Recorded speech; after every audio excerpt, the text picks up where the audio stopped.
Assalamualaikum warahmatullahi wabarakatuh. Salam sejahtera bagi kita semua. Baik, rekan-rekan mahasiswa sekalian, ini kita masuk ke dalam sesi terakhir dalam sistem cara pembentukan undang-undang atau perda. Kita sudah membahas tentang minggu kemarin itu tentang penyusunan. Hari ini kita membahas tentang pengesahan dan tentang pengundangan dari alur materi perkuliahan kita yang 2 minggu yang lalu terus berlanjut. Perkuliahan kita terakhir kemarin kita terhenti di saat dalam tahap penyusunan, ya, dalam tahap penyusunan. Setelah penyusunan itu ada pengesahan, setelah pengesahan ada pengundangan.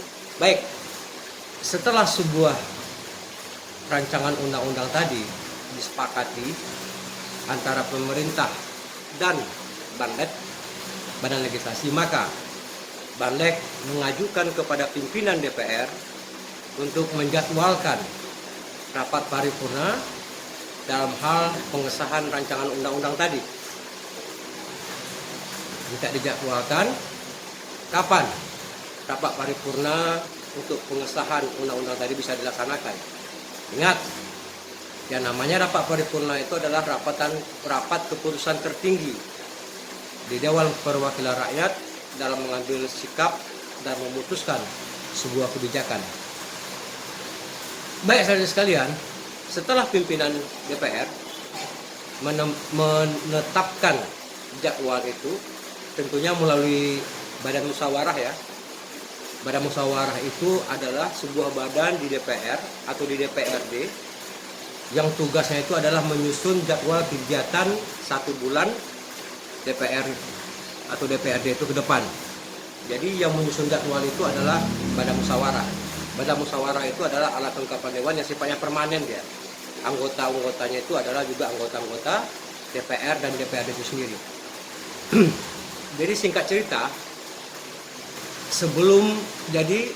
setelah Banmus, ya, badan musyawarah tadi menjadwalkan kapan rapat paripurna penetapan rancangan undang-undang tadi, maka di rapat paripurna itulah nanti seluruh anggota DPR berkumpul bersama dengan pemerintah.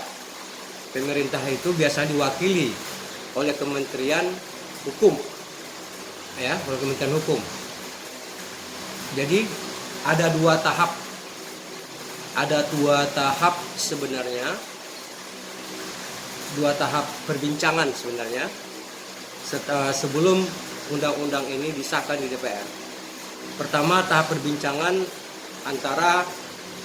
diskusi antara Banlek dengan pemerintah beserta dengan organisasi masyarakat dalam hal meminta saran dan masukan sebuah undang-undang. Nah, setelah ini selesai, tahap perbincangan berikutnya adalah tahap perbincangan meminta persetujuan ke seluruh anggota DPR dalam hal rancangan undang-undang tadi bisa untuk menjadi sebuah undang-undang. Ya. Nah, setelah ini dibawa ke dalam rapat paripurna, maka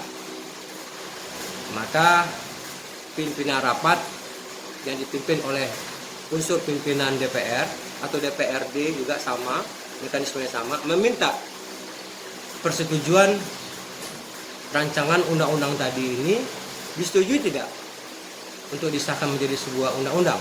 Di situ juga ada juga perwakilan dari pemerintah yang sifatnya mereka menghadiri. Jadi timbul pertanyaan, bagaimana kalau ada sebagian dari anggota DPR tadi yang tidak sepakat? Ya, bagaimanapun juga kita selalu menjunjung selama ini musyawarah mufakat.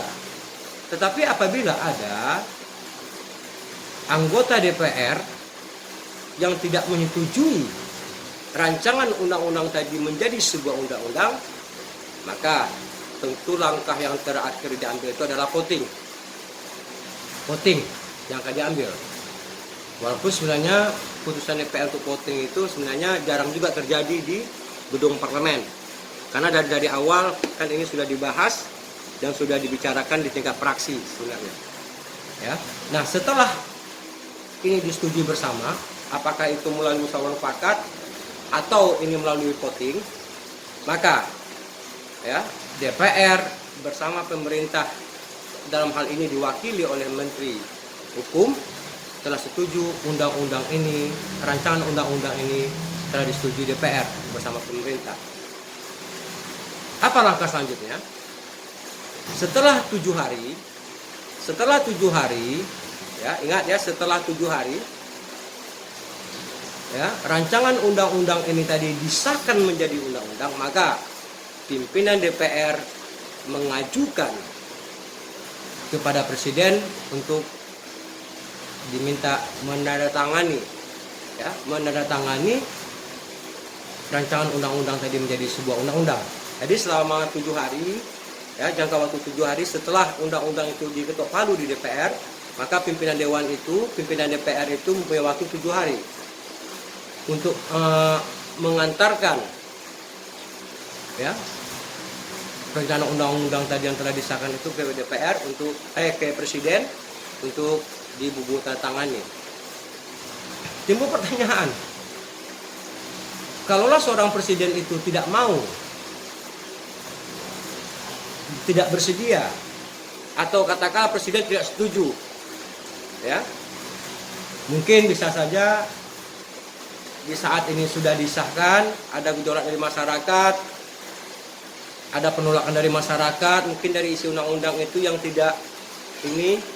tidak mewakili mereka, yang rasa tidak menguntungkan masyarakat, merugikan masyarakat, ada tekanan politik di situ. Tiba-tiba Presiden mengatakan, saya tidak mau menandatangani undang-undang ini. Nah, timbul pertanyaan, kalau seorang presiden tidak mau menandatangani rancangan undang-undang tadi yang telah disetujui di DPR, apakah dia berlaku sah untuk undang-undang?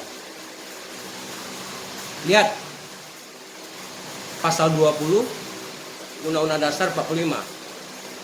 Di pasal 20 Undang-Undang Dasar 45 di ayat 5 dengan tegas mengatakan, apabila setelah undang-undang ini disetujui oleh DPR dan pemerintah, namun Presiden tidak mau menandatangani undang-undang tersebut, maka setelah 30 hari undang-undang itu disetujui, maka undang-undang itu sah berlaku. Jadi walaupun tidak ditandatangani oleh Presiden, selama 30 hari undang-undang itu sah berlaku. Dan undang-undang itu wajib dimasukkan ke dalam lembaran negara oleh Menteri Hukum dan HAM.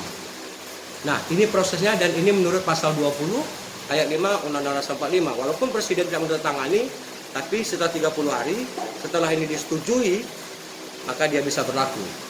Contohnya adalah kasus Undang-Undang MD 3 2014. Undang-Undang MD 3 itu adalah undang-undang tentang MPR, DPR, DPD, dan DPRD. Makanya MD 3, M itu adalah MPR, D3 itu adalah DPR, DPD, dan DPRD. Undang-Undang MD 3 2014 Presiden tidak mau menandatangani, tapi undang-undang itu berlaku. Ini contoh studi kasusnya, ya. Dan terus orang bertanya, kapan judicial review itu bisa dilakukan? Contoh seperti saya katakan tadi, Presiden tidak mau menandatangani undang-undang itu, karena mungkin ada tolakan, desakan dari masyarakat untuk tidak menandatangani. Presiden tidak mau. Kapan undang-undang itu bisa di judicial review oleh organisasi masyarakat?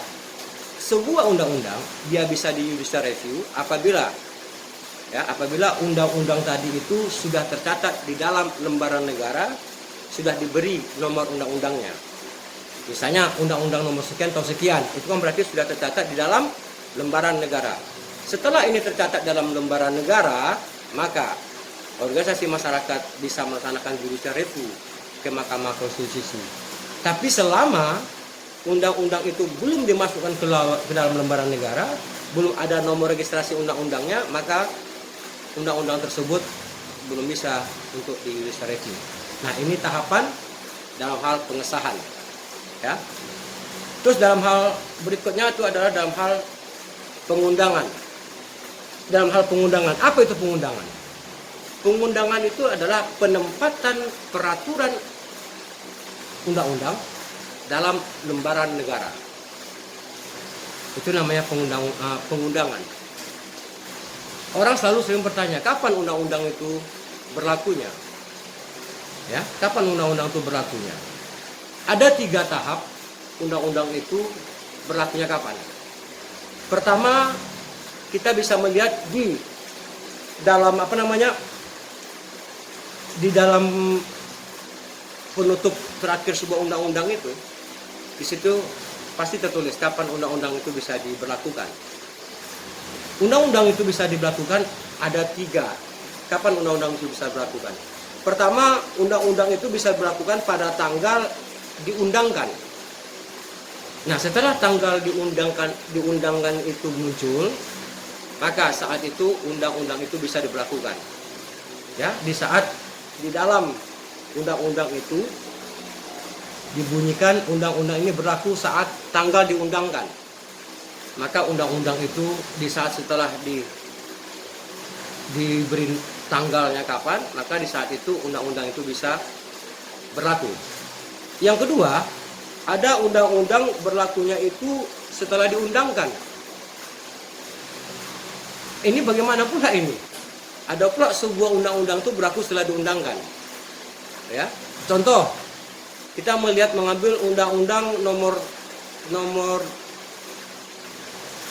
11 tahun 2012. Ya, itu undang-undang tentang sistem peradilan anak. Undang-undang ini diundangkan pada tahun 2012. Ya, Undang-Undang nomor 11 tahun 2012 tentang peradilan anak. Undang-undang ini ditanggalkan pada tahun 2012, tapi dia berlaku 2014. Kenapa? Ternyata undang-undang ini dia menunggu turunan undang-undang terlebih dahulu sebelum ini diundangkan. Karena turunan undang-undang itu adalah pelaksana. Tambah lagi ini sistem peradilan anak, maka pemerintah cukup hati-hati kapan ini bisa diundangkan. Tentunya ini mempelajari, minta masukan lagi kapan diundangkan, karena ini menyangkut sistem peradilan anak. Harus bisa disinkronkan dengan undang-undang perlindungan anak. Maka pemerintah setelah undang-undang masalah pidana, peradilan pidana anak tadi disahkan diundangkan tahun 2012, tapi dia berlaku di 2014 karena pemerintah menunggu dulu aturan turunannya, ya, karena turunan itu adalah pelaksananya seperti kita ingat peraturan pemerintah itu adalah turunan dari undang-undang. Di aturan pemerintah itulah dijelaskan maksud dari undang-undang itu. Di peraturan pemerintah itu adalah disebut dengan peraturan pelaksana. Nah, pemerintah waktu itu menunggu dulu, membuat dulu draft peraturan pelaksana supaya undang-undang masalah peradilan anak tadi itu tidak berbenturan dengan undang-undang perlindungan anak, sehingga undang-undang itu diberlakukan di 2014. Di situ juga dibunyikan di halaman terakhir sebuah undang-undang itu. Itu contohnya ya, undang-undang tentang peradilan pidana anak. Undang-undang itu disahkan di 2012, tapi diberlakukan di 2014 karena pemerintah membuat dulu aturan pelaksananya. Ya seperti peraturan pemerintah, karena peraturan pemerintah itu sifatnya adalah mengatur atau undang-undang pelaksana dalam maksud dan tujuan sebuah undang-undang. Yang terakhir itu adalah undang-undang yang berlaku surut. Ya, jadi ada sebuah undang-undang, dia bisa berlaku di saat diundangkan itu dan dia berlaku surut. Itu juga dibunyikan. Tapi ingat, berlaku surut di sini harus ada batas waktunya sehingga orang mempunyai kepastian hukum. Misalnya kita sekarang ini tanggal 27 ya. Ini sekarang tanggal berapa kita? Tanggal 27, katakanlah 27. Di saat tanggal 27 ini undang-undang itu diberlakukan dan di situ dibunyikan undang-undang ini juga berlaku surut sampai ke tahun 2010 misalnya. Jadi undang-undang ini walaupun sekarang undang-undang itu disahkan, tapi dia bisa berlaku surut sampai 2010. Dibuat 2010 undang-undang berlaku surut ini tidak berlaku. Supaya apa? Supaya ada kepastian hukum. Dan ini biasanya undang berlaku surut ini adalah undang-undang yang sifatnya kejahatan luar biasa, ya seperti teroris, illegal lodging, seperti itu. Kita contoh aja seperti bom Bali kan. Bom Bali waktu itu kita belum punya undang-undang teroris. Nah di saat undang-undang itu diberlakukan, dibuat, dan dia berlaku surut, sehingga para teroris waktu itu terkenalah dengan undang-undang yang berlaku yang disahkan pada waktu itu. Jadi kawan sekalian, inilah proses pengesahan dan proses pengundangan. Jadi proses pengesahan undangan itu prosesnya seperti ini. Ini yang saya sampaikan ini hanya garis besarnya saja, tapi tentu ada tahap-tahapnya yang sebenarnya lebih banyak lagi. Tapi saya alur cerita garis besar seperti inilah. Sebuah undang-undang itu dari perencanaan sampai pengundangan itu melalui proses yang berjalan. Jadi demikian kawan sekalian yang dapat saya sampaikan. Ya, mohon maaf kekurangan. Wassalamualaikum warahmatullahi wabarakatuh.